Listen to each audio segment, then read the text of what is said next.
आज हम आपको उस दिव्य यात्रा की कथा सुनाने जा रहे हैं जिसे देखने के लिए हर वर्ष लाखों श्रद्धालु पुरी पहुंचते हैं। ये केवल एक उत्सव नहीं बल्कि भक्ति, प्रेम और भगवान के अपने भक्तों के प्रति स्नेह का प्रतीक है।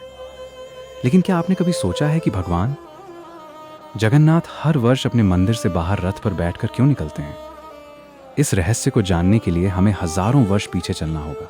प्राचीन समय में मालवा के महान और धर्मपरायण राजा इंद्रद्युम्न भगवान विष्णु के अनन्य भक्त थे। एक दिन उन्होंने एक दिव्य स्वरूप नीलमाधव के बारे में सुना। कहा जाता था कि जो भी नीलमाधव के दर्शन करता है उसका जीवन धन्य हो जाता है। यह सुनकर राजा के मन में एक ही इच्छा जागी, किसी भी तरह भगवान नीलमाधव के दर्शन करना। उन्होंने अपने अनेक दूतों को चारों दिशाओं में भेजा, लेकिन कोई भी नीलमाधव का पता नहीं लगा सका। कई महीनों बाद विद्वान ब्राह्मण विद्यापति ने इस कठिन कार्य का दायित्व स्वीकार किया। वे घने जंगलों, ऊंचे पहाड़ों और अनजान रास्तों से होते हुए एक आदिवासी क्षेत्र पहुंचे। वहां के प्रमुख विश्ववसु भगवान नीलमाधव के परम भक्त थे। वे प्रतिदिन जंगल की एक गुप्त गुफा में जाकर भगवान की पूजा करते थे।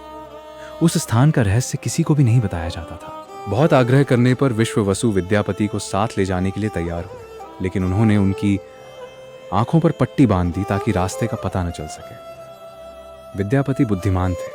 उन्होंने चुपके से अपनी पोटली में रखे सरसों के दाने रास्ते भर गिराते रहे। जब वे गुफा पहुंचे और पट्टी हटाई गई तो विद्यापति भगवान नीलमाधव के दिव्य स्वरूप को देखकर भाव विभोर हो गए।